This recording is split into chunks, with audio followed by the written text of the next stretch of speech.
आपली संस्कृती, आपले संस्कार सदा राहू दे आपल्या सोबत. भारताच्या महान ग्रंथांचे आणि काव्यांचे संपूर्ण संकलन सबस्क्राइब करा तिलक. गुरुदेव, आपल्या आशीर्वादाने अपार वैभव, सुख, समृद्धी, कीर्ती सर्व काही आहे. परंतु एकच कमी आहे जी आम्हाला व्याकुळ करते. ज्या सूर्यवंशाने महाराज इक्ष्वाकू, दिलीप, भगीरथ, रघु, हरिश्चंद्रांसारखे परमप्रतापी यशस्वी राजे दिले, ते रघुकुल काय राजा दशरथाबरोबरच समाप्त होणार? आमच्या नंतर पितरांना पाणी देणारा कुणीही नसेल. महर्षी वसिष्ठ, कुलदेवता सूर्य भगवंताशी आमची एकच प्रार्थना आहे, एकच मागणं आहे. सूर्यवंशाचा सूर्य दशरथाबरोबरच अस्त न हो. कौसल्यानंदनाचं नाव केवळ 2 अक्षरी, परंतु इतकं महान की अनंत ब्रह्मांड त्यात सामावलं जावं. अखिल विश्वाला आनंद देणाऱ्या सुखनिधानाचं नाव राम. इतक्या कमी वयात तू जे आदर्श, जे सत्कर्म संचित केले आहेस, ते मी वृद्धावस्थेपर्यंत नाही करू शकलो. हे आपण काय बोलताय पिताश्री? माझा प्रेरणास्त्रोत तर आपणच आहात. आपल्याच पदचिन्हांवर चालत काही करण्याची क्षमता मिळवली आहे मी. आपण तर देवलोकापर्यंत आपली कीर्ती पताका स्थापित केली आहे. परंतु पुत्रा, तू आपल्या पित्याच्या मोहाने आपल्या पित्याचे हित विसरून गेलास. जीवनात काही क्षण असे येतात जेव्हा मनुष्य नक्की ठरवू शकत नाही की त्याचं योग्य कर्तव्य काय आहे. हा असाच एक क्षण आहे. पुत्र, पित्याचा मित्रही होऊ शकतो. जर मित्राप्रमाणे विचार केला असतास तर माझ्या कल्याणाचाच विचार करतास. असे शब्द उच्चारले नसतेस. यात फक्त पुत्राचा स्वार्थ दिसतो, मित्राचे मित्रत्व नाही.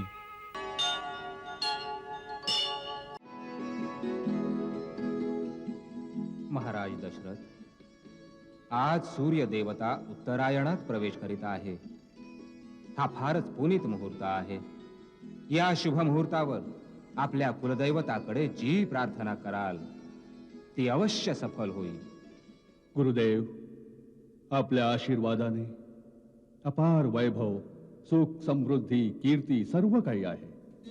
परंतु एकच कमी आहे जी आम्हाला व्याकुळ करते. ज्या सूर्यवंशाने महाराज इक्ष्वाकू, दिलीप, भगीरथ, रघु, हरिश्चंद्रांसारखे परमप्रतापी यशस्वी राजे दिले, ते रघुकुल काय राजा दशरथाबरोबरच समाप्त होणार? आमच्या नंतर पितरांना पाणी देणारा कुणीही नसेल. महर्षी वसिष्ठ, कुलदेवता सूर्य भगवंताशी आमची एकच प्रार्थना आहे, एकच मागणं आहे. सूर्यवंशाचा सूर्य दशरथाबरोबरच अस्त न हो. आपण तर जाणता गुरुदेव की कोणी आई म्हणणारं नसेल तर स्त्री स्वतःला परिपूर्ण समजत नाही. आईच्या हृदयाचं अंगण जोवर सुनसून आहे गुरुदेव, तोवर जगातली सारी सुख, वैभव या महालातल्या रितेपणाला भरून काढू शकणार नाहीत. आपण तर त्रिकालज्ञानी आहात गुरुदेव. आमच्या मनीची व्यथा तर आपण जाणताच. महाराणी कौसल्या, देवी कैकेयी, देवी सुमित्रा, आपण निराश होऊ नये. सूर्य भगवान आपली मनोकामना अवश्य पूर्ण करतील. परंतु त्यासाठी पुत्रकामिष्टी यज्ञ करावा लागेल. तर मग गुरुदेव, आता उशीर कशाला? आपण यज्ञाचं आयोजन करा. परंतु देवी, आम्ही तो यज्ञ नाही करू शकत. आपण नाही केला तर दुसरं कोण करणार? अथर्व वेदाचे पूर्ण ज्ञानी ऋषी शृंग मुनी याचे विशेषज्ञ आहेत. हा यज्ञ त्यांच्याच द्वारे संपन्न व्हायला हवा. मग त्यांना बोलवावे गुरुदेव आणि यज्ञाचे अनुष्ठान करावे. नाही देवी कैकेयी, याकरिता तर महाराजांना स्वतः त्यांच्याकडे जाऊन प्रार्थना करायला हवी. गुरुदेव, मी आजच त्यांच्याकडे जायला तयार आहे. मी आत्ताच आर्य सुमंतांना बोलावून सांगते की त्यांनी सेनापतीला आदेश द्यावा की महाराजांबरोबर जाण्यासाठी रथ, हत्ती, घोडे आणि पायदळ ताबडतोब तयार ठेवा. महाराज आजच प्रस्थान करतील. नाही देवी कैकई, तिथे रथ, हत्ती, घोडे, सेनेची आवश्यकता नाही. महाराज एका योग्याजवळ काही मागायला जात आहेत, आपला ऐश्वर्य आणि पराक्रम दाखवायला नाही. देवी, भिक्षा रिकाम्या झोळीतच दिली जाते. एका महात्म्यापाशी आपले वैभव दाखवायला जाल तर सोन्या चांदीची चमक धमक आणि अहंकारच सोबत आणाल. आपण सत्यवदलात गुरुदेव. ऋषी शृंग मुनींच्या द्वारी राजा दशरथ नाही, भिक्षुक दशरथ अन्नवाणी जाईल. आशीर्वाद द्यावा. तुझी मनोकामना सफल होईल राजन.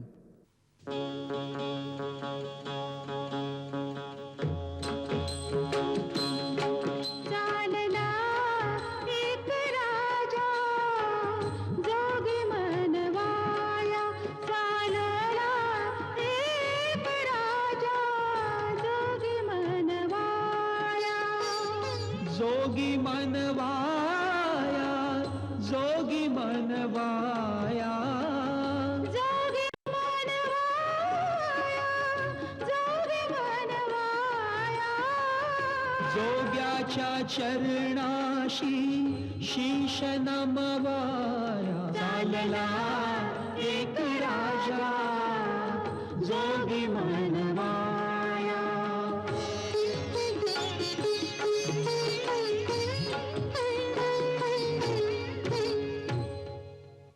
अश्रुनी पाद धुओनी मनवी दशरथ राजा. झाले प्रसन्न तथास्तु म्हणती ऋषीजन यज्ञ कर्म काजा.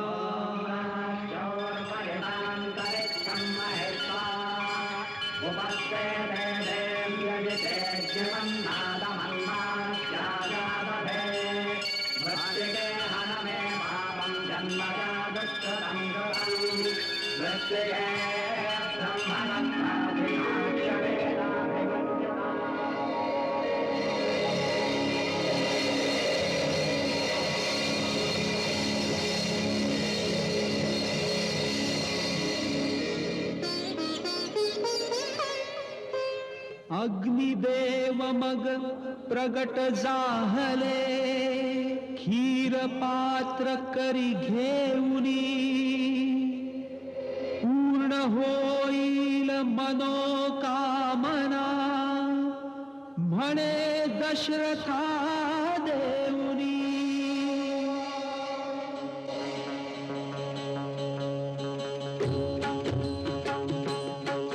एक भाग खिरीचा राजाने कौसल्येस दिधला. भाग दुजा प्रिय कैकईने हसत हसत घेतला. अन दोन्ही राण्यांनी त्यातील एक एक भाग काढला. सान सुमित्रेसाठी त्याचा वाटा प्रेमे दिला. देवराज इंद्र, श्रीमन नारायणाने पृथ्वीवर अवतार घेण्याचा संकल्प केला आहे. आता आपण देवतांना पण संदेश द्या. पृथ्वीवर जाऊन वानर कुलात जन्म घेऊन प्रभूची सेवा करा. जशी आज्ञा.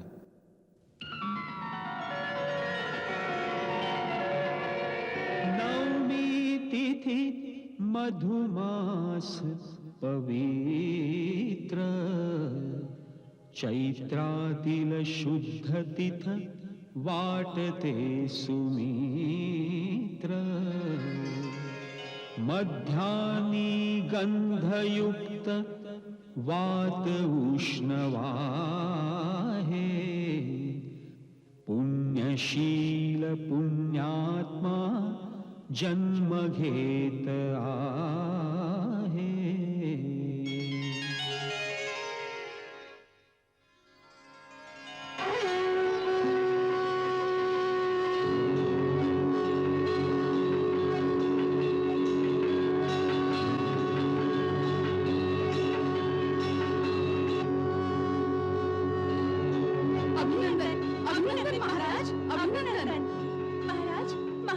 कौशल्याला पुत्रास जन्म दिला आहे.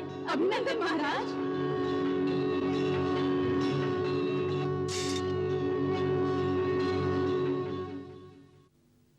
अभिनंदन राजराजेश्वर अभिनंदन. कैकई माता झाली. तुझ्या कैकई राणीने पुत्राला जन्म दिला. ती माता झाली. तिला सन्मान मिळाला. जय जयकार. मंथरा राणी कैकेयीला आमचं अभिनंदन सांगा. महाराजांचा जय जयकार. माझ्या कैकई राणीचा जय जयकार. माझ्या कैकई राणीचा जय जयकार. महाराज, देवी सुमित्राला पुत्र झाला. नाही महाराज, एक नव्हे दोन पुत्र झालेत. कृपा कृपा सूर्य भगवंता.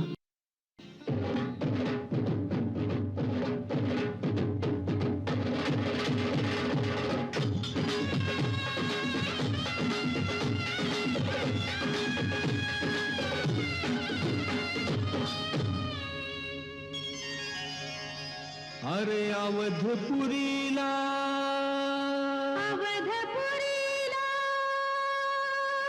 हो वाजे डंका.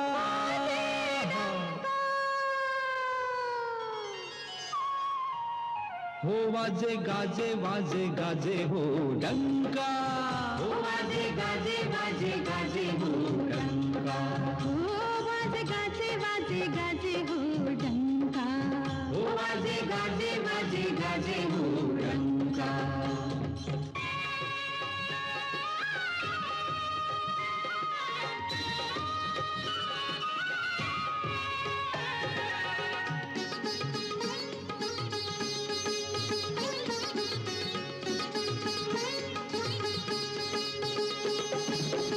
राजा दशरथ किती फुललेले. राजा दशरथ किती फुललेले. फुलल्या माता कनका. फुलल्या माता कनका. चार पुत्र जन्मासी आले. चार पुत्र जन्मासी आले. प्रजागात से ऐका. वाजे गाजे वाजे गाजे हो डंका. वाजे गाजे वाजे गाजे हो डंका. वाजे गाजे हो वाजे गाजे. वाजे गाजे वाजे गाजे. वाजे गाजे वाजे गाजे. वाजे गाजे वाजे गाजे हो डंका. वाजे गाजे वाजे गाजे हो डंका. वाजे गाजे वाजे गाजे हो डंका. वाजे गाजे वाजे.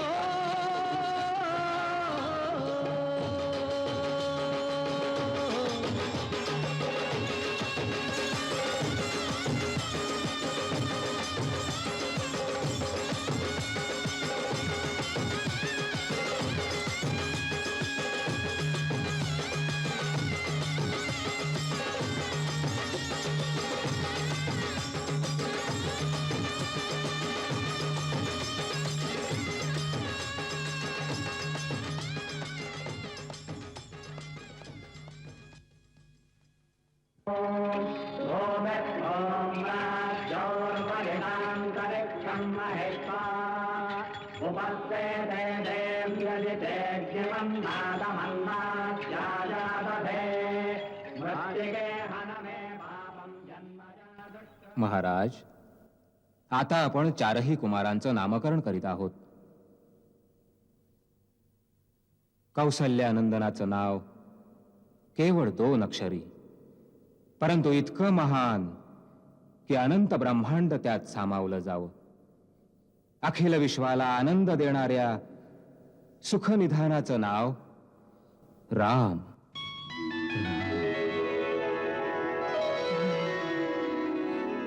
माझा राम. आणि कैकेयीच्या या बाळाचं नाव काय असेल? त्यागमूर्ती, धर्मस्वरूप, जगाचं भरण पोषण करणारा कैकेयी कुमार विश्वात भरत या नावानं विख्यात होईल. भरत. दशरथ.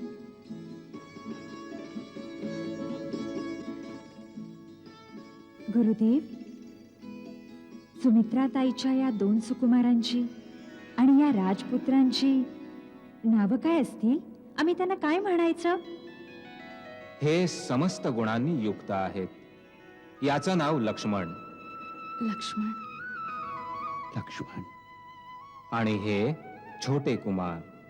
छोटे आहेत, पण यांचं नाव घेताच शत्रू चळचळा कापतील, म्हणून यांचं नाव शत्रुघ्न असेल. शत्रुघ्न. राम,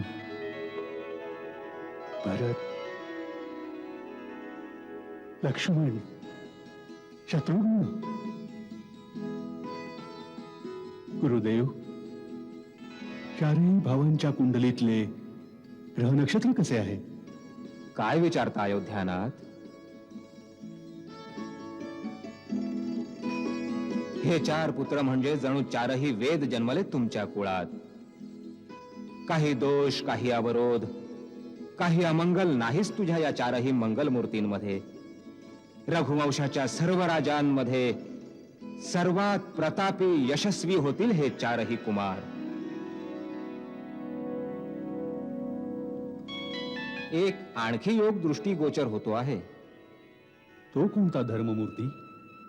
तसं तर या 4ही भावांमधलं भ्रातृप्रेम युगायुगात सांगितलं जाईल, परंतु विशेष सांगायचं तर एका बाजूला राम लक्ष्मणाची जोडी, तर दुसऱ्या बाजूस भरत शत्रुघ्नाची जोडी अशी जमेल जसं 1 प्राण आणि 2 शरीर. धन्य आहेत माझी दोन्ही बाळ. आपल्या मोठ्या भावांच्या छाया बनून त्यांची सेवा करतील. हे रोखणं शक्य नाही. हा मुहूर्त विद्या आरंभासाठी सर्वात शुभ मानला जातो. गुरुदेवांची आज्ञा आहे की त्याच दिवशी 4ही कुमारांचा उपनयन संस्कार होईल. आमचं काय होणार? यज्ञोपवीत संस्कार होईल. यज्ञोपवीत संस्कार? हो, तुमचं मुंडण होईल. तुम्ही यज्ञोपवीत धारण करून 4ही भाऊ ब्रह्मचर्य व्रत घ्याल. मग ब्रह्मचारी बनून आमच्याकडे भिक्षा मागाल. आपण आम्हाला भिक्षा देणार? हो. मला अधिक देह मोठी आई. लक्ष्मण दादानं माझं धनुष्य तोडलं आणि माझे आंबेही घेतले. आम्ही तुम्हाला लक्ष्मण दादापेक्षा दुप्पट आंबे देऊ, पण गुरुकुलात जाऊन अशा प्रकारे आपसात लढू नका. गुरुकुल? गुरुकुलात का जावं लागेल? विद्या प्राप्त करायला. आणि हे पहा, गुरु आश्रमाचे नियम खूप कठीण आहेत. तिथे राजकुमार आणि सर्वसामान्य यात कोणताही भेदभाव नाही. सगळे समानरूप विद्यार्थी असतील.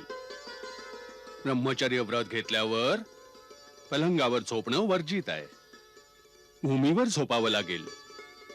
अन्वाणी पायानं चालावं लागेल. ऊन पावसात छत्री नाही मिळणार. सदा गुरुची सेवा करा. गुरुची सेवा कशी करावी लागेल? गुरु झोपल्यानंतर झोपा. ते उठण्याआधी उठा. गुरु आश्रमाची शुद्धी आणि सफाई याकडे पूर्ण ध्यान द्या. यज्ञ हवन करायला वनातून समिधा आणा.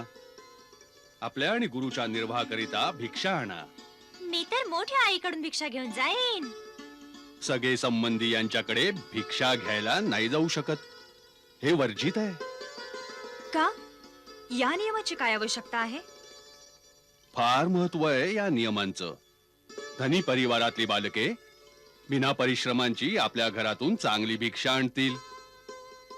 मग निर्धन बालकात हीन भावना निर्माण होईल.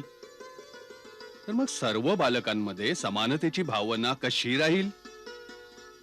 विद्यादानाची जबाबदारी साऱ्या समाजाची आहे, कुणा एका घराची नाही. याच भावनेतून गुरु आश्रमात भिक्षेचा सिद्धांत केला गेला आहे. गुरुकुलात आम्हाला काय काय शिकवतील? वेद, वेदांत, स्मृती, उपनिषद, खगोल, ज्योतिष, गणित, संगीत, राजनीती, धर्मनीती. बस बस, मला एवढंच सांगा की तिथे आईची अंगाई ऐकायला मिळेल ना? मला तर अंगाई ऐकल्याशिवाय झोपच येत नाही.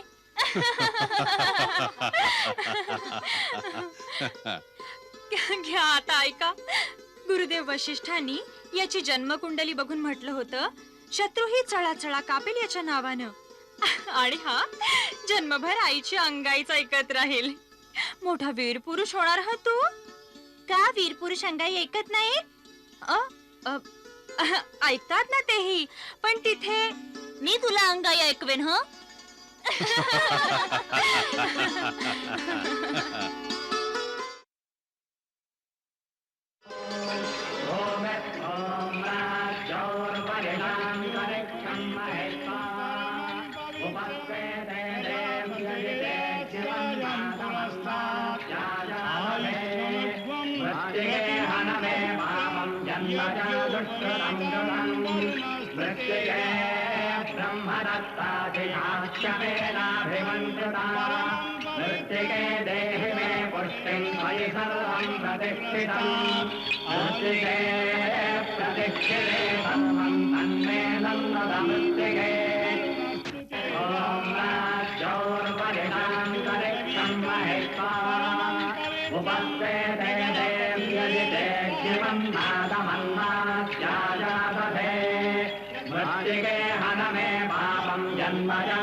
ब्रह्मचारी राम, भरत, लक्ष्मण, शत्रुघ्न, तुम्ही कुणाचे ब्रह्मचारी आहात? आपले गुरुदेव.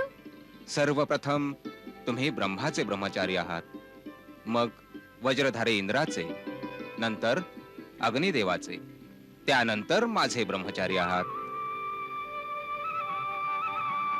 आता मी सूर्य देवाच्या आज्ञेने तुमचा शिष्य रूपात स्वीकार करतो.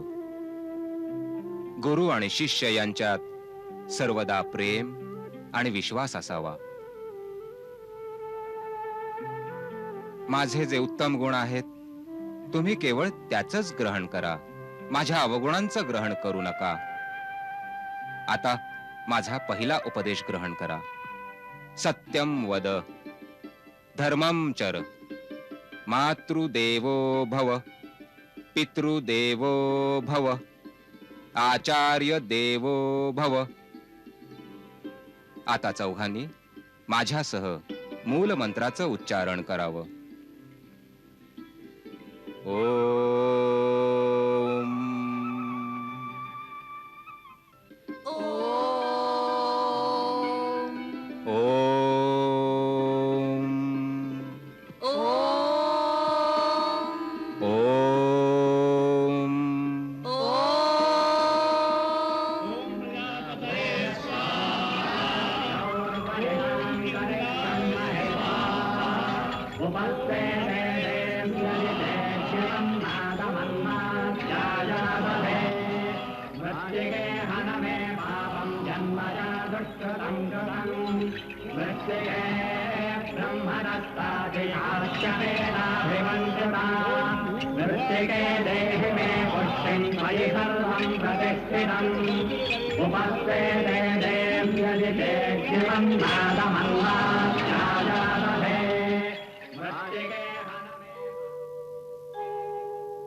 भिक्षा घेतल्यावर ब्रह्मचारी कधीही घरी नाही थांबत. वत्सांनो, गुरु आश्रमी चला. गुरुदेव, बाहेर रथ तयार आहे. देवी, विद्येचं व्रत घेतल्यावर बटू ब्रह्मचार्यांना रथस्वारी वर्जित आहे. कल्याणमस्तु. चला.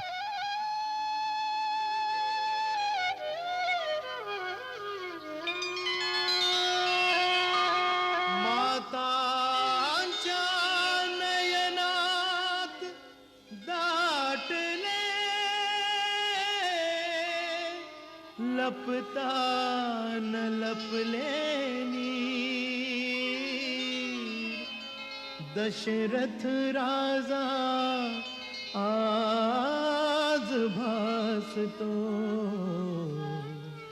भासे आज अधीर भासे आज अधीर.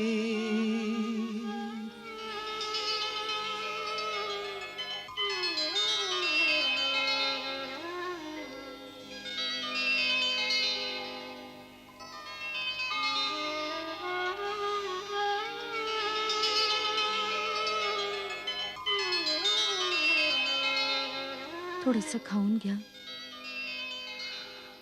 भूक नाही.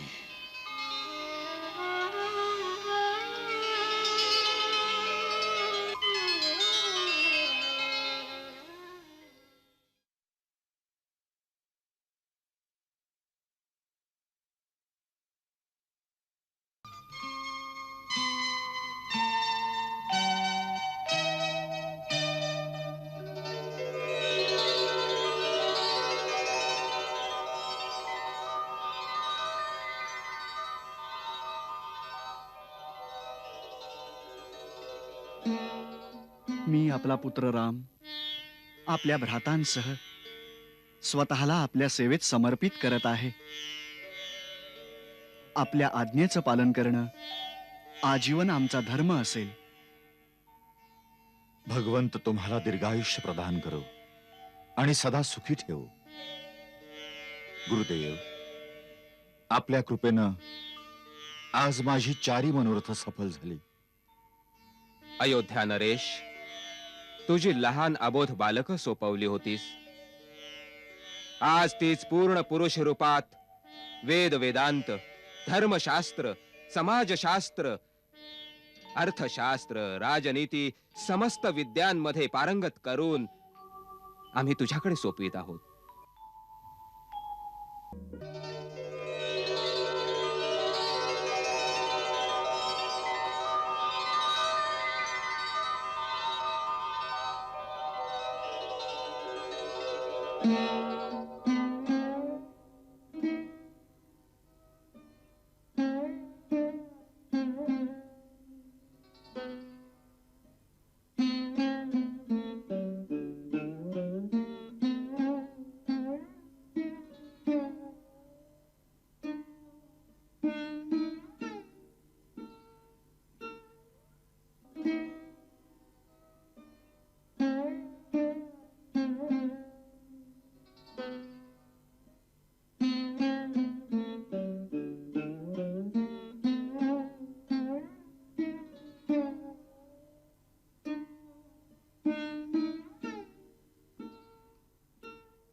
काही नाही, रामाला बघायला आलो तो.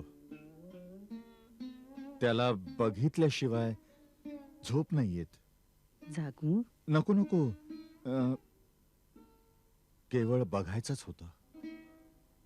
मग चलावं, आराम करावा.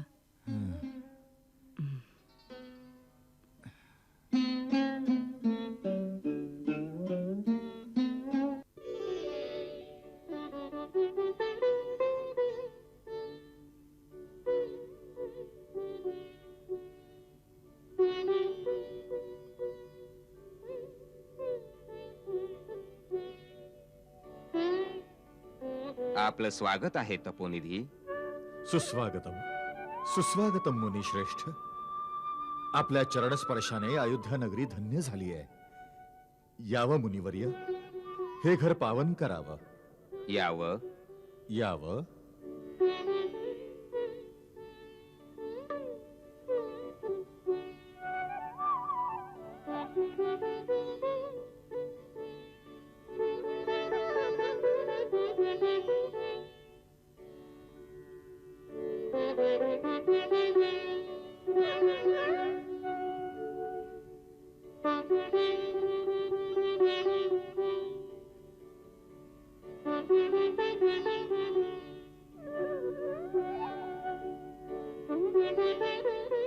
सूर्यवंशाचा राजा दशरथ, तुझ्या साम्राज्यात सर्व कुशल मंगल तर आहे ना?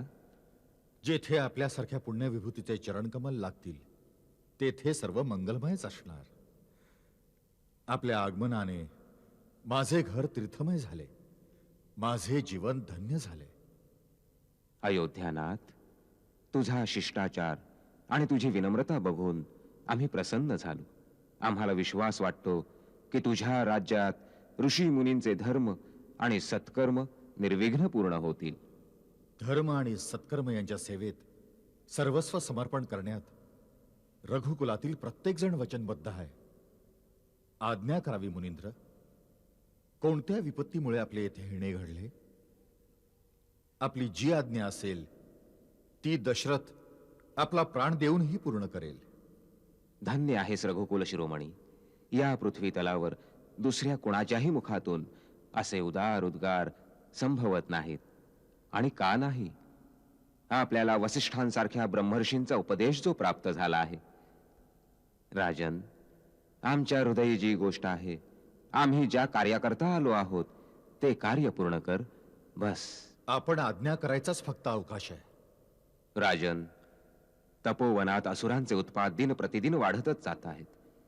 आमचे यज्ञ, आमच्या आध्यात्मिक साधना, ज्ञान विज्ञानाचे प्रयोग पूर्ण होऊ शकत नाहीत. आर्यभूमीवर असे दुष्कर्म दुस्साहस करणारे हे लोक कोण आहेत? लंकेचा राजा रावण याचे गुप्तचर, सुबाहू, तारकाचा पुत्र मारीच आपल्या मायावी शक्तीने आमचे कोणतंही कार्य, आमचं कोणतंही पवित्र अनुष्ठान पूर्ण होऊ देत नाहीत. आणि आपल्या मायावी शक्तीने जनकल्याणाच्या कार्यातही विघ्न आणीत आहेत. ऋषिराज, तपस्वी ऋषिमुनींचं रक्षण करणं आमचा धर्म आहे. अवधेची सारी सेना आपल्या सेवेत तैनात केली जाईल. नाही अयोध्यापती, सेनेच्या सहाय्याने सुरक्षिततेचा उपाय केला तर असुर शक्ती सुद्धा आर्यावर्ताच्या सीमेवर सेनेचे संघटन करतील.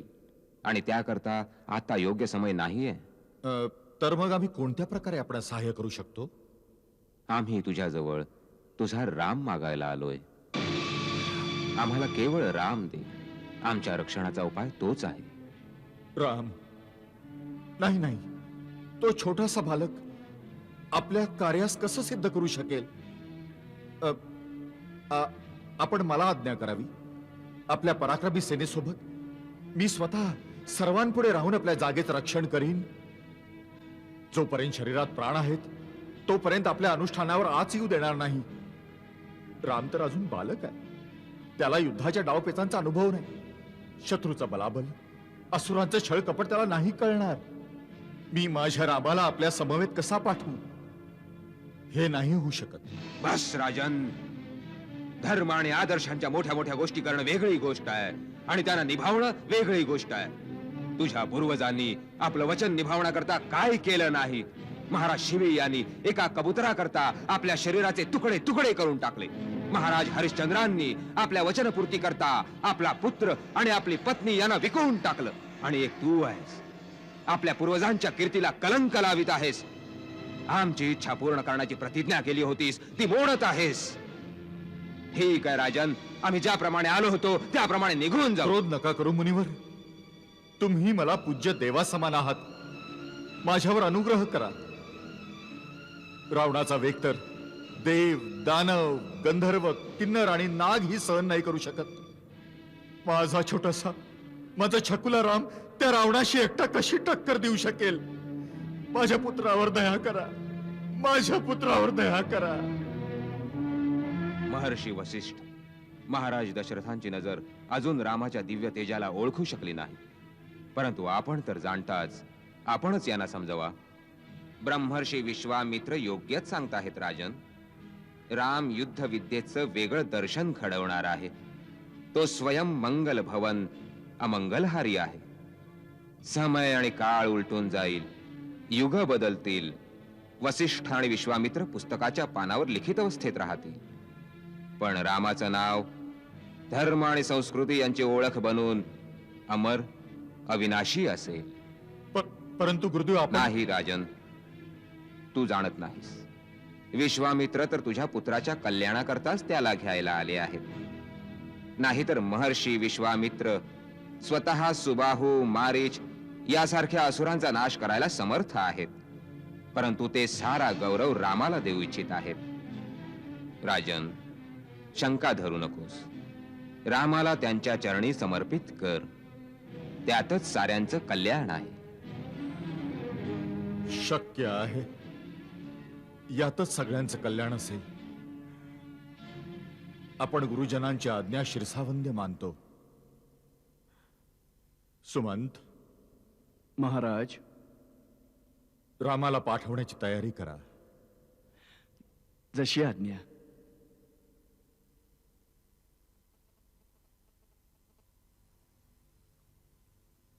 मुनिवर्य, रामासोबत लक्ष्मणही आपल्या सवे येईल. कारण ही दोघं कधी वेगळी राहिलीच नाहीत. राम, लक्ष्मण माझे दोन डोळे आहेत, माझे प्राण आहेत. आज मी त्यांना आपल्या स्वाधीन करीत आहे. निश्चिंत अस राजा, सर्व मंगलच होईल. राम, लक्ष्मण, महर्षी विश्वामित्र आजपासून तुमच्या मातापित्या समान असतील. त्यांची आज्ञा, त्यांची सेवा हाच तुमचा धर्म असेल.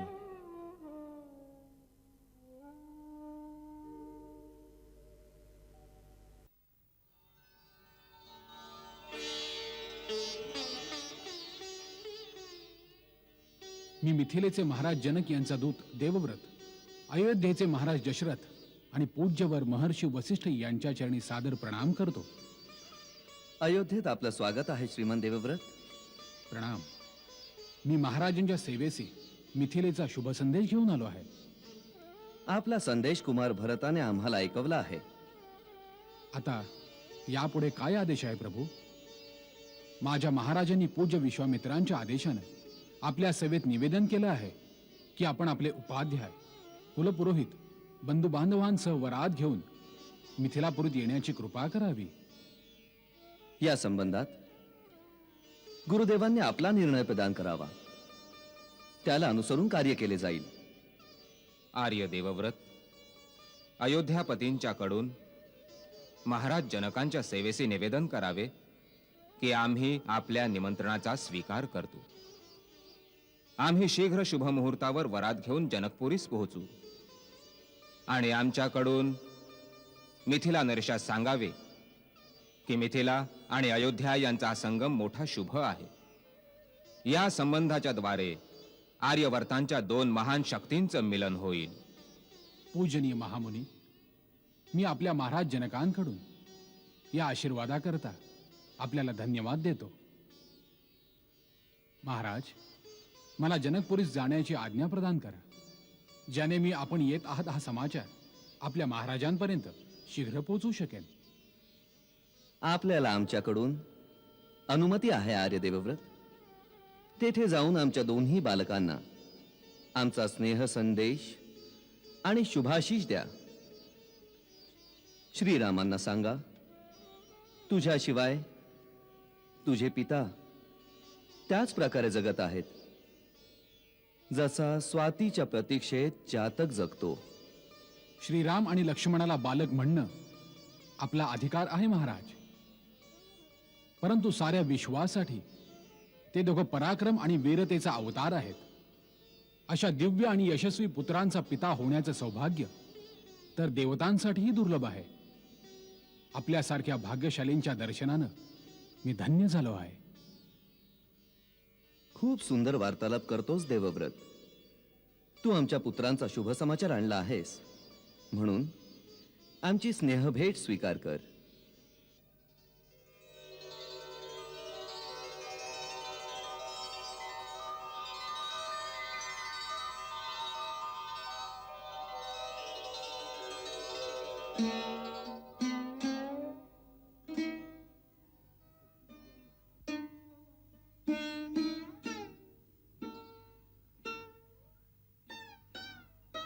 आपल्यासारख्या कीर्तिमान महाराजांचा उपहार मिळणं माझ्या जीवनाचं परम सौभाग्य आहे.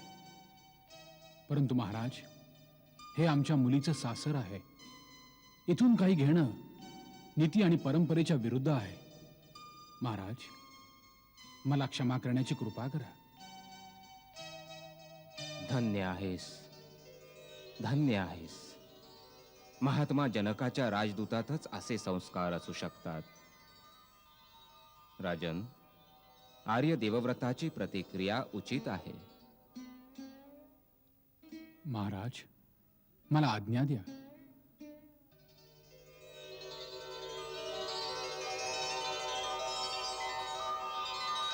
आता गुरुदेव आज्ञा देतील त्याच प्रकारे कार्यक्रम निर्धारित केला जावा.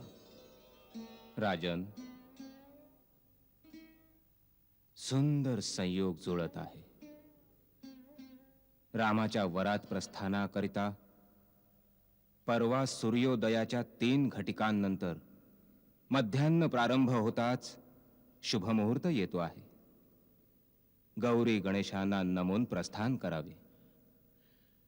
कुमार भरत, वत्सश्री बुधमन, गुरुदेव वसिष्ठ आणि आमच्याकडून श्रद्धेय श्री वामदेव जावाली, श्री कश्यप आदी महात्म्यांना सविनय निमंत्रण करा. समस्त मंत्रीगण, सामंतगण आणि साऱ्या नगरात आमंत्रणाची श्रीफळ फिरवून सर्वांना आमचे निवेदन ऐकवा. नगरभर रामाच्या वरातीत येण्याचे निमंत्रण द्या आणि सेनापतीला चतुरंगी सेना तयार करण्यास सांगितले जावे. जशी आज्ञातात. समय कमी आहे, तयारी खूप करायची आहे. त्वरित तत्परतापूर्वक कार्य करावं लागेल कुमार भरत. आपण निश्चिंत राहा गुरुदेव.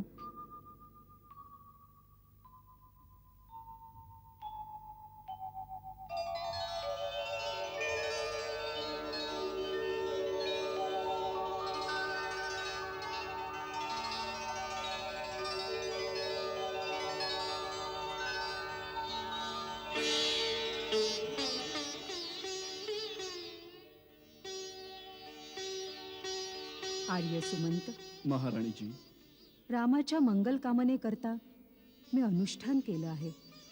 दानाच्या या सगळ्या वस्तू या व्यतिरिक्त ब्राह्मणांना सहस्र गौ, भंडारखान्यातून अन्न वस्त्र प्रजाजनात वाटून घ्यावं.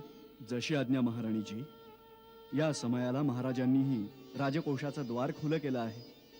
त्यांनी असंच करायला हवं. आर्य सुमंत, रामाची वरात जाण्याआधी ब्राह्मण आणि याचकांना इतकं दान द्या की त्यांना काही मागायची आवश्यकताच न राहावी. ज्या राजाच्या राज्यात प्रजेचा एक जरी प्राणी दुःखी राहतो त्यांना आपला उत्सव साजरा करायचा अधिकार नाही मिळत. आमचे महाराज तर सदैव प्रजावत्सल राहिलेत महाराणीजी. आर्य सुमंत, मिथिलेस पोचतात सर्वात प्रथम सीतेच्या मातेला हार्दिक अभिनंदन कळवा. त्यांना सांगावं, रामाला पुत्रासमानच समजा आणि सीतेची तर लेश मात्रही चिंता नसावी. सीता अयोध्येत सून म्हणून नव्हे, मुलगी म्हणून येईल. कौसल्याच्या मायेच्या पदरात तिला आई समान प्रेम मिळेल. जा सुमंत, जा.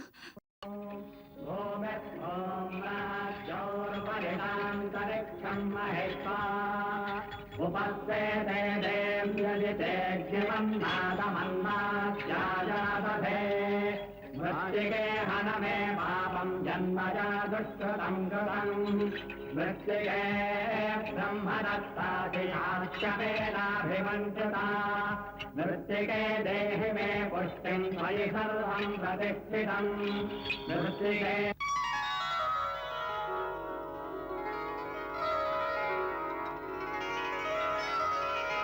अवध नरेश, मिथिला आपले स्वागत करीत आहे. माझे मोठे भाग्य आहे की आपल्या चरण रजाने मिथिला पावन झाली. मिथिलेश्वर, आपली आज्ञा झाली आणि आम्ही आपल्या प्रेमबंधनात बद्ध येथे आलो. इतकी प्रतिष्ठा, इतकं सौभाग्य प्राप्त होईल मला, हे तर मी स्वप्नातही नव्हतं पाहिलं. रघुकुलाबरोबर संबंध आल्याने माझ्या वंशाची प्रतिष्ठाही वाढली. हे काय बोलता आहात विदेहराज? या विश्वात कुणाचा कुणाशी संबंध येईल याचा निर्णय केवळ विधात्याच्याच हातात असतो. तोच शुभ समय आल्यावर या साखळ्या जोडून देतो. त्याच परमेश्वराच्या इच्छेने आज अयोध्या आणि मिथिला दोघे बरोबरीचे संबंधी झाले आहेत. नाही महर्षी, बरोबरीचे नाही.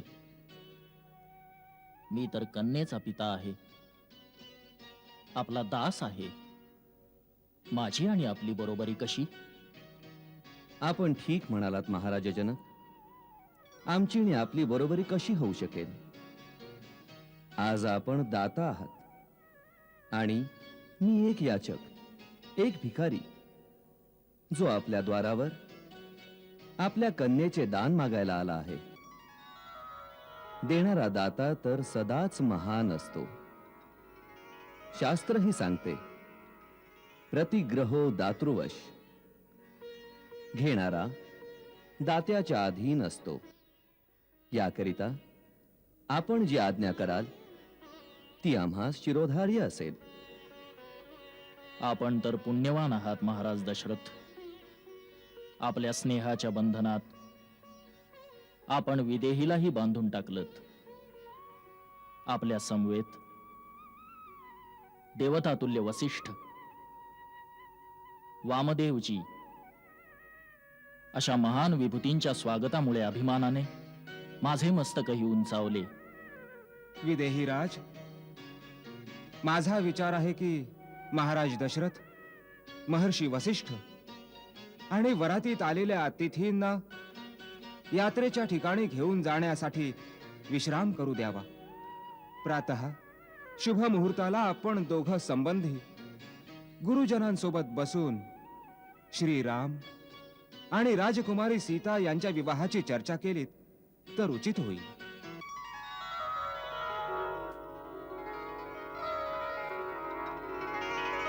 दादा दादा, पिताश्री आलेत. भरत भ्राता आणि शत्रुघ्न पण आले आहेत. महाराज जनक यांना जनवासात घेऊन गेलेत. पिताश्रींचं दर्शन घ्यायला चला ना. नाही लक्ष्मण, आपण या समयी गुरु विश्वामित्रांच्या आज्ञेच्या अधीन आहोत. त्यांच्या आज्ञेशिवाय नाही जाऊ शकत. जेव्हा ते स्वतः सांगतील तेव्हाच जाऊ. धन्य आहेस राम. तुझा संयम आणि शिष्टाचार आदर्श आहे. आम्ही स्वयं तुम्हाला महाराज दशरथांकडे नेण्यासाठी आलो आहोत.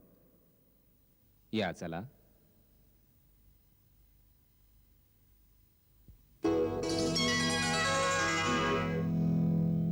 भूप विलोके तपस्वी मुनी येती सुतां समवेत.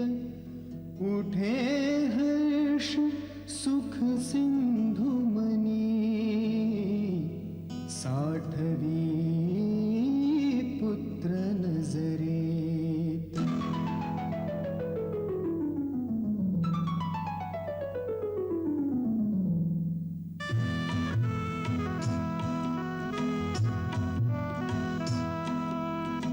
मुनी सदंडवत घाली महेश. पुन्हा पुन्हा नमवीती शीश. पुत्र पित्यादी दृष्टी भेटते. पिता स्नेहवश मनमनी होती. पिता स्नेहवश मनमनी होती. आ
राम, काय? राम, कधी अयोध्या आठवत होती? हो. छोटे बंधू, मातांची तर अवश्य आठवण येत असेल. तात, सगळ्यांचीच आठवण यायची. परंतु ज्या कार्याकरता आपण आम्हाला पाठवलं होतं त्यात जरा सुद्धा त्रुटी न राहावी याबद्दल सतर्क असताना सदा या गोष्टीचा आभास होत असे. जसे आपण आमचे तात आहात आणि आम्हाला मार्गदर्शन करत आहात. इतक्या कमी वयात तू जे आदर्श, जे सत्कर्म संचित केले आहेस ते मी वृद्धावस्थेपर्यंत नाही करू शकलो. हे आपण काय बोलताय पिताश्री? माझा प्रेरणास्त्रोत तर आपणच आहात. आपल्याच पदचिन्हांवर चालत काही करण्याची क्षमता मिळवली मी.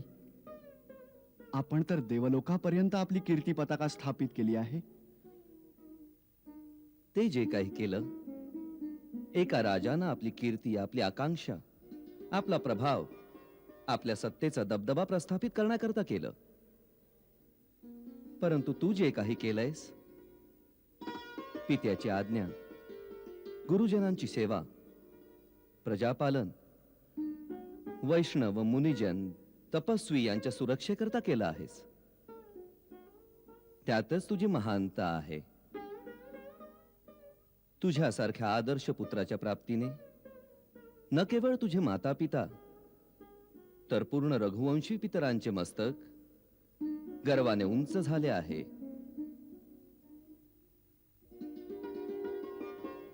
आपली प्रशंसा ऐकून संकोच तो आहेस राम. सर्व पिता स्नेहवश आपल्या पुत्रालाच प्रशंसितात. तेच आपणही करताय. अन्यथा मी तर फक्त तेच केलं जो आपला निर्देश होता. प्रत्येक पुत्राचा धर्म आहे. पिता आपल्या तोंडाने जरी नाही बोलला तरीही जर पित्याच्या मनात काही इच्छा असेल तर ती प्राण देऊनही पूर्ण करावी. या कर्तव्याच्या प्रेरणेनेच मी हे सारे कार्य केले आहे. साऱ्या आर्यावर्ताचे शूरवीर पूर्ण बाहुबलाची शक्ती लावून ज्या शिवधनुष्याला हलवूही शकले नाहीत, त्याच्या भंजनात कुणाची प्रेरणा होती रामा?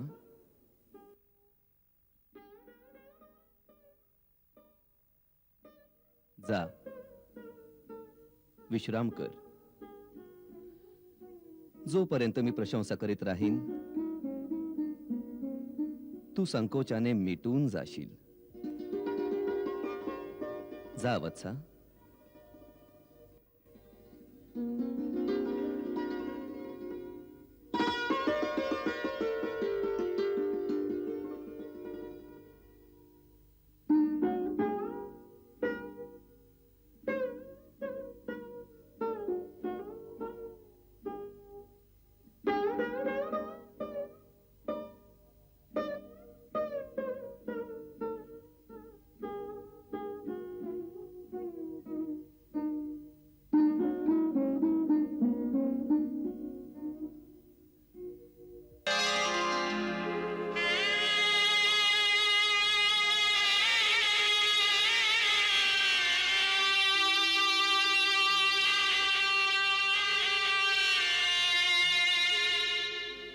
मिथिलेश्वर, हे काय करीत आहात आपण?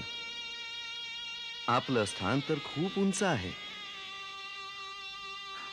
अशाच प्रकारे या दासावर सदा कृपा असू द्यावी महाराज. नकळत जर काही भूलचूक झाली असेल तर माफ करावं. सीता, उर्मिला, मांडवी, श्रुतकीर्ती चारही बहिणींनी पितामाता यांचे लाड प्रेमच जाणलं आहे. सासरची शिस्त, रीतीनीती समजण्यास संभव आहे थोडा समय लागेल. या चारही बालिकांना आपल्या सेविका समजून उदार भावाने आपल्या चरणाशी स्थान द्यावे महाराज. या तर घरच्या लक्ष्मी आहेत. लक्ष्मीचं स्थान चरणाशी नाही, शिरमाथ्यावरच असतं. विदेहराज, लोक एका लक्ष्मीची कामना करतात. आपण तर 4-4 लक्ष्मी देऊन अयोध्येच्या राजश्रीला चौपट करून टाकला आहे. ही आपली उदारता आहे महामुनी. कन्येचा पिता तर केवळ इतकंच म्हणू शकतो, या चारींना आपल्या परिचारिका समजा. नाही महाराज जनक, मी तर अयोध्येच्या होणाऱ्या महाराणीला घेऊन चाललो आहे. तिचा आदर सत्कार तसाच होईल जसा एका महाराणीचा व्हायला हवा. आपण उदार आहात, महान आहात.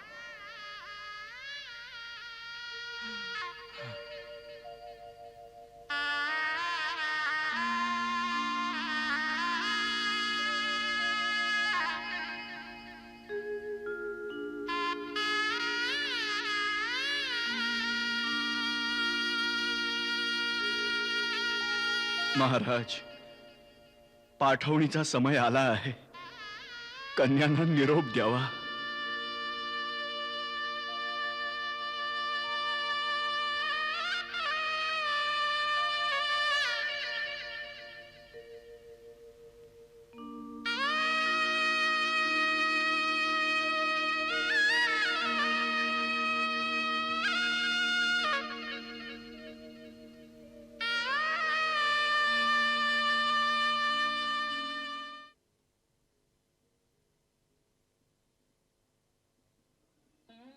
आम्हाला राहून राहून महाराज जनकाची ती करुण मुद्रा आठवत आहे. डोळ्यामध्ये अश्रू घेऊन हात जोडून आमच्या समोर उभे होते. त्यांना खूप चिंता होती की त्यांच्या राजकुमारींच्या समवेत अयोध्येत कसं वर्तन होईल. आपण तर केवळ महाराज जनकांचीच गोष्ट ऐकलीत, परंतु महाराणी सुनयनाच्या मनात किती चिंता असेल तिचा अनुमान आपण नाही करू शकत. मीच करू शकते. स्त्रीची वेदना स्त्रीच समजू शकते. आम्ही विदेहराजास आश्वासन दिलं होतं की त्यांच्या पुत्रींना आमच्या येथे कधीही काही कष्ट पडणार नाहीत. कौसल्ये, आमचं हे वचन निभावणं तुझंच काम आहे. आपल्याला असं म्हणायचंय का की अयोध्येत कदाचित त्यांच्याशी चांगलं वर्तन न होण्याची आशंका आहे?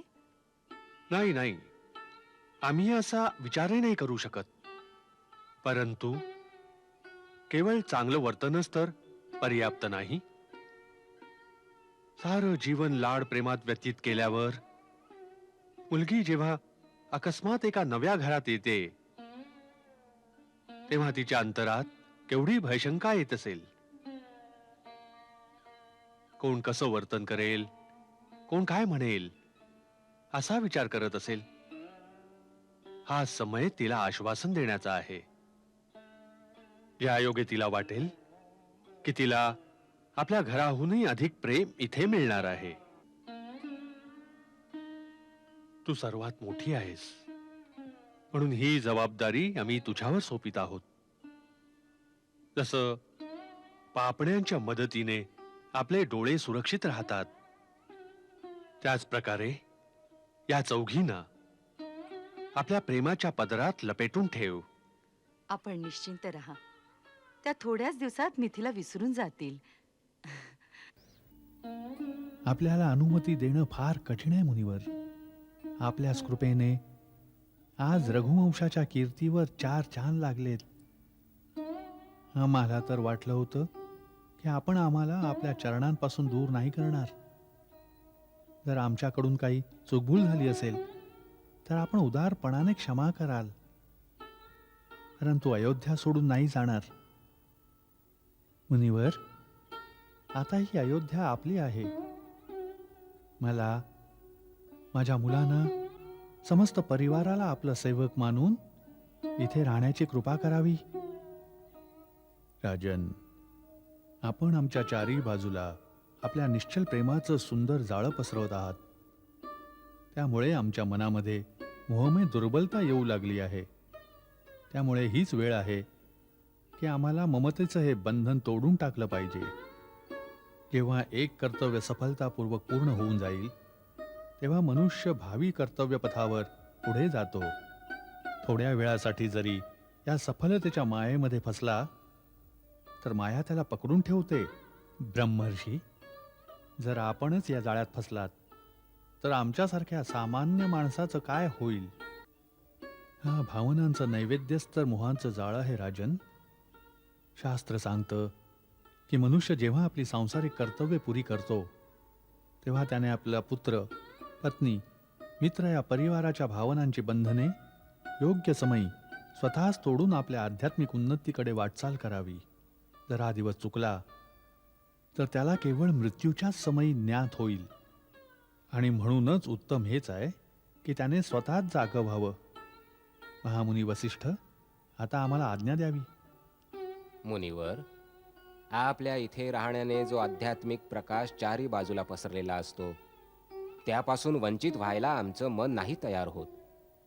तरीही साधू आणि नदीचं थांबणं उचित नाही होत. म्हणून राजन, आम्ही विश्वामित्रजींच्या बोलण्याचं समर्थन करतो. आपण दोघेही गुरुजन आहात. आपली आज्ञा शिरोधार्य राहील आमच्यासाठी. गुरुदेव, आर्य सुमंत्राला सांगून आपण ब्रह्मर्षीच्या प्रस्थानाची व्यवस्था करावी.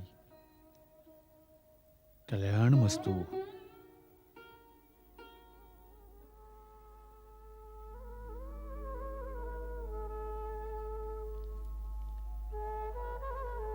शास्त्र सांगतं की मनुष्य जेव्हा आपली सांसारिक कर्तव्ये पुरी करतो तेव्हा त्याने आपला पुत्र, पत्नी, मित्र किंवा परिवाराच्या भावनांची बंधने योग्य समयी स्वतःच तोडून आपल्या आध्यात्मिक उन्नतीकडे वाटचाल करावी.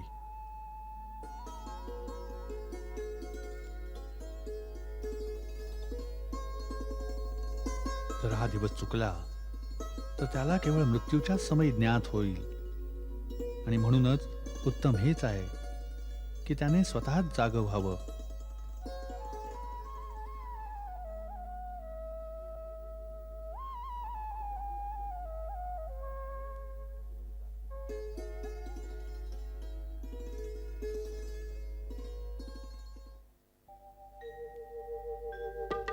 वार्धक्य आले, प्राण थकले, रागानुरागाचे भार उतरले. मोहाच्या डोहात जीवन सरले, आत्मज्ञानाचे अमृत प्याले. जीवनाच्या या अंतिम क्षणी सर्वस्व त्यागून मोह सोडूनी रामचंद्राला राज देऊनी वानप्रस्थाश्रमी जाई निघूनी. रामचंद्राला राज देऊनी वानप्रस्थाश्रमी जाई निघूनी. रामचंद्राला राज देऊनी वानप्रस्थाश्रमी जाई निघूनी.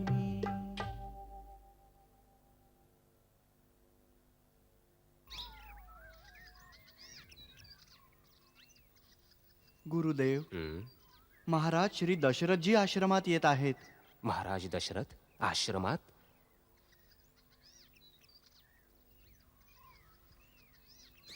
चरण वंदन गुरुदेव. कल्याण मस्तू. आपलं स्वागत आहे राजन. एका साधूच्या आश्रमात अकस्मात आगमन? निश्चितच काही विशेष प्रयोजन असणार. होय गुरुदेव, आम्ही आमच्या मनातील काही विचार एकांतात सांगण्यासाठी आलो होतो. जर आपण आपल्या नित्यकर्मातून मोकळे झाला असाल तर थोडासा समय प्रदान करण्याची कृपा करावी. अवश्य. असं म्हणतात गुरुची कृपा असेल तर सारे मनोरथ विना प्रयासच सफल होऊन जातात. मी सुद्धा या जीवनात जे काही मिळवलंय ते या चरणांच्या कृपेनेच मिळवलंय. प्रभू, आता माझ्या जीवनात एकच अंतिम अभिलाषा राहिली आहे. ती सुद्धा आपल्या आशीर्वादाने पूर्ण झाली तर माझे जीवन धन्य होऊन जाईल. आम्ही आपल्यावर खूप प्रसन्न आहोत राजन. आपण निश्चिंत मनाने आपलं मनोरथ सांगावं. हे मुनिवर, राम आता सर्व प्रकारे योग्य झालेला आहे. सेवक, मंत्रीगण, नगरनिवासी इतकंच नाही तर शत्रू सुद्धा त्याचा आदर करतात. साऱ्या प्रजेला तो तितकाच प्रिय आहे जसा मला आणि आपल्याला. म्हणून मी अयोध्येचा राज्यकारभार आता त्याच्यावर सोपवू इच्छितो. हे नाथ, जर आपण रामाला राज्यपद स्वीकारण्याची आज्ञा द्याल तर आपल्या डोळ्या देखत रामाचा राज्याभिषेक बघण्याची लालसा पूर्ण होऊन जाईल. मग हे शरीर राहो न राहो, मला त्याचा पश्चाताप नाही होणार. महाराज, आपल्या बोलण्याने आम्हाला अपार आनंद प्राप्त झाला आहे. आपला प्रस्ताव अतिउत्तम आणि उचित आहे. परंतु यासाठी आपल्याला एक राज्यसभेचं आयोजन करायला हवं. त्यामध्ये उपप्रदेशातील सामंत राजांना, समस्त मंत्र्यांना, अधिकाऱ्यांना, देशातील विचारवंतांना, प्रजेतील प्रमुख लोकांना बोलावून त्यांच्याकडून या प्रस्तावाची स्वीकृती घ्यायला हवी, ज्यामुळे सर्वसंमतीने रामाला राजपद देता येईल. हीच आपल्या वंशाची परंपरा राहिली आहे. आपल्यालाही हेच करायला हवं. परमपूज्य गुरुजन, तसेच उपस्थित सज्जन हो, इक्ष्वाकू वंशाच्या पूर्वजांप्रमाणे मीही आजवर प्रजेला आपल्या पुत्राप्रमाणे मानून सदैव जलकल्याणाच्या विचाराने सर्व कार्य केलं. परंतु जसे माझे पूर्वज करत आले आहेत त्याचप्रमाणे जीवनाच्या अंतिम क्षणी वानप्रस्थाश्रम आणि संन्यास घेऊन आपल्या आध्यात्मिक उन्नतीसाठी साधना करण्याची इच्छा आहे. म्हणून आपणा सर्वांची अनुमती घेऊन मी माझ्या ज्येष्ठ पुत्र रामाला राज्याचा सारा भार सोपवू इच्छितो. मी लवकरच रामाचा अभिषेक करू इच्छितो. जर माझा हा प्रस्ताव आपणा सर्वांना अनुकूल वाटला, जर आपण सर्व माझ्या या विचारांशी सहमत असाल तर त्यासाठी सहर्ष आपली अनुमती प्रदान करावी. अथवा माझ्या विचारात जर काही त्रुटी असतील तर त्याही निसंकोच दाखवण्याची कृपा करावी. महाराज, आपण तर जणू आमच्या मनातलीच गोष्ट सांगितली आहे. आपल्या या प्रस्तावाला आम्हा सर्वांकडून पूर्ण रूपाने अनुमोदन आहे महाराज. आम्ही सर्व एकमताने आपलं समर्थन करतो. का? कशासाठी स्वीकार आहे? कारण की हा प्रस्ताव आम्ही आपल्या समोर ठेवला, ही आमची इच्छा आहे, म्हणून आपण सर्वांनी आमच्या प्रस्तावाचं समर्थन केलं. आपण कोणत्या कारणाने रामाला राजा म्हणून स्वीकारताय, आम्हाला ते जाणून घ्यायचं आहे. राम सत्यनिष्ठ आहे, सत्यवान आहे आणि शीलवान आहे. ते कोमल स्वभावाचे आहेत, मधुर आणि सत्य बोलतात. ते प्रजेचं सुखदुःख वाटून घेतात आणि जो दुःखी असेल त्याचं सांत्वन करतात. आणि शत्रूंपासून देशाचं रक्षणही करू शकतात. त्यांना सुरासुर आणि मनुष्यांच्या सर्व शस्त्रास्त्रांची माहिती आहे. त्यांच्यात स्वामी आणि मित्र अशी दोन्ही रूपं एकत्र दिसून येतात. हाच तर सर्वोत्तम गुण आहे त्यांचा. हेच एक चांगला राजा होण्याचं लक्षणही आहे की प्रजा एक स्वामी म्हणून त्यांचा आदर सत्कारही करेल आणि एक सखा म्हणून त्यांच्यावर विश्वासही ठेवेल. या सर्व कारणांनी राम राजा होण्यासाठी सर्वथा योग्य आहे. महाराज, सारी सभा याचं समर्थन करते आहे. आता रामाला राज्यसभेत बोलावून आपण त्यांना हा निर्णय कळवून द्यावा. आर्य सुमंत्र, जी महाराज. रामाला राज्यसभेत येण्यासाठी संदेश पाठवला जावा. राज्यसभेत आम्हाला बोलवलं आहे? कोणत्या कारणानं? कारण राज्यसभेत पोहोचल्यावरच विदित होईल राजकुमार. त्वरित पोहोचणं अति आवश्यक आहे राजकुमार. असाच महाराजांचा आदेश आहे. पिताश्रींचा आदेश राज्यसभेत येण्यासाठी आमच्या हातून काही चूक तर नाही ना झाली? नाही आर्य, आपली चूक होणं शक्य नाहीये. काही आवश्यक राज्यकार्य असेल. देवीजी योग्यच सांगतायत राजकुमार. राज्यसभेत उपप्रदेशांचे सामंत, समस्त मंत्रीगण, गुरुजन आणि प्रजेचे विशेष प्रतिनिधी विशेष कार्यासाठी एकत्रित आले आहेत आणि आपल्याला त्वरित बोलावलं गेलं आहे.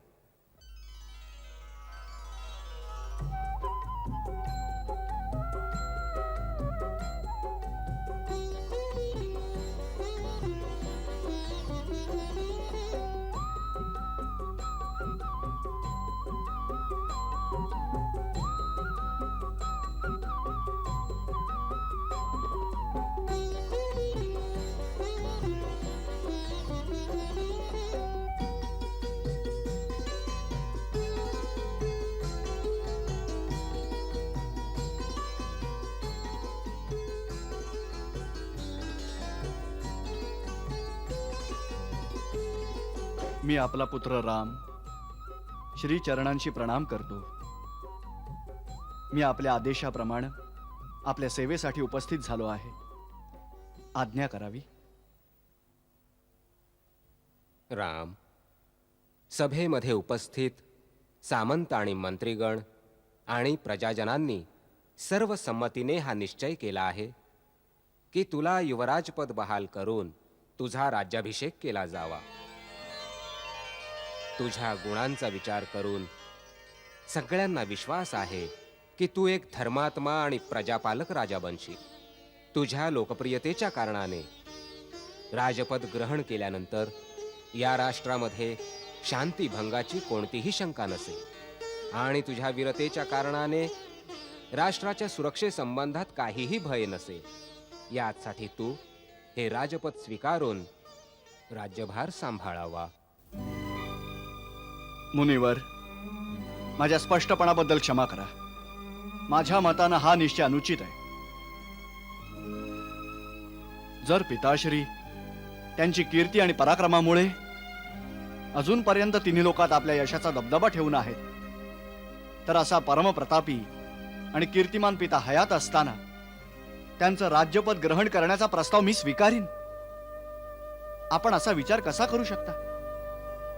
ज्या राजानं आजवर आपल्या प्रजेला स्वतःच्या मुलांपेक्षाही जास्त प्रेम दिलं, त्याच्या शुभचरणांवर माझे प्राण अर्पण करून सुद्धा मी त्यांचं ऋण नाही फेडू शकत. या क्षुद्र राज्यासाठी त्यांना दूर करून मी त्यांचं राज्यपद ग्रहण करीन.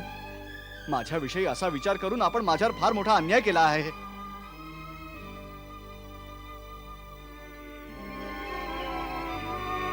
याबाबत आपला कोणताच दोष नाही. माझ्याच आचरणात काही खोटेपणा असेल म्हणूनच आपण सर्वांनी माझ्या बाबतीत असा अनुचित विचार केला. यात त्यांचा काही दोष नाहीये राम. हा प्रस्ताव माझा आहे. मी माझ्या आजवरच्या आयुष्यात नाना प्रकारची सुख उपभोगली, शेकडो यज्ञ आणि धर्मविधी केले. परंतु जोपर्यंत राजा बनून सिंहासनावर बसून राहीन, प्रजेच्या सेवेच्या ऋणातून मुक्त नाही होऊ शकणार. आता मी म्हातारा झालोय, म्हणून प्रजेच्या सेवेचा भार तुझ्या खांद्यावर ठेवून विश्रांती घेऊ इच्छितो. प्रजेची सेवा करण्यासाठी राज्यपद ग्रहण करून सिंहासनावर बसणं आवश्यक नाही पिताश्री. जनसेवा तर मी आपल्या चरणांच्या छायेत राहून सुद्धा करू शकतो. भगवान आपल्याला दीर्घायुष्य देव आणि मी आपल्या छत्रछायेमध्ये राहून आपल्या प्रजेची सेवा करीत राहीन. पिताश्री, आम्हाला आपल्या चरणाश्रयापासून दूर नका लोटू.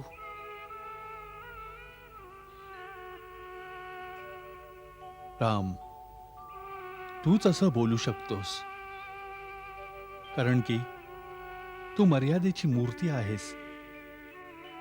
परंतु पुत्रा, तू आपल्या पित्याच्या मोहाने आपल्या पित्याचे हित विसरून गेलास. पुत्र पित्याचा मित्रही होऊ शकतो. जर मित्राप्रमाणे विचार केला असतास तर माझ्या कल्याणाचाच विचार करतास. असे शब्द उच्चारले नसतेस. यात फक्त पुत्राचा स्वार्थ दिसतो, मित्राचे मित्रत्व नाही. प्रभू, आपण असं कसं म्हणता की मी आपलं कल्याण इच्छित नाही म्हणून? याचं उत्तर मी देतो राम.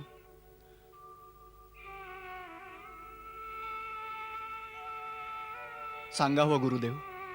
या संसारात 4 गोष्टींसाठी पुरुषार्थ दाखवावा लागतो: धर्म, अर्थ, काम आणि मोक्ष.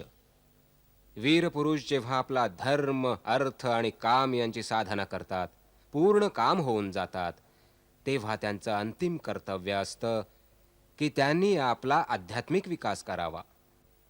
हा जीवात्मा कुठून तरी दुसरीकडून शरीरात आला आहे.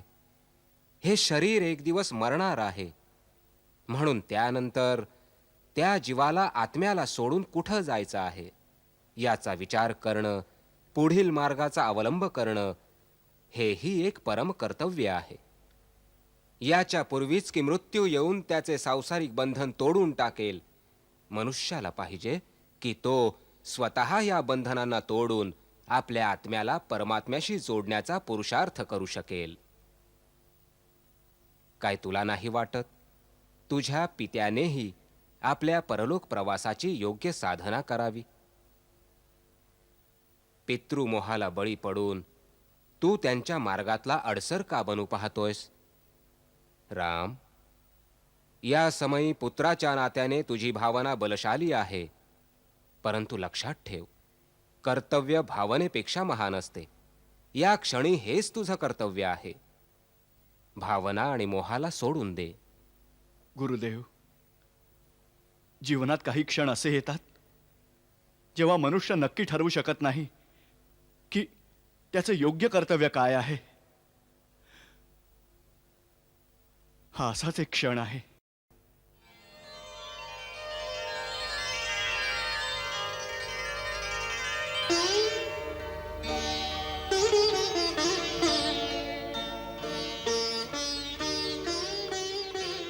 राम,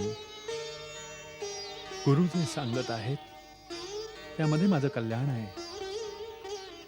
गुरु आज्ञेचा स्वीकार कर आणि अनंताबरोबर नाते जोडण्यासाठी आपल्या वडिलांची सहायता कर. राम, ही माझी आज्ञाही आहे आणि ही आमची विनंतीही. नाही नाही महाराज, नाही नाही. मी तर आपला पुत्र आहे आणि आपली प्रजाही. दोन्ही प्रकारे मी आपल्याला बंधनकारक आहे. आपण मला जी आज्ञा द्याल मी तो माझा धर्म समजून शिरसावंद्य मानीन. राजा रामचंद्रांचा राजा रामचंद्रांचा राजा रामचंद्रांचा राजा रामचंद्रांचा राजा रामचंद्रांचा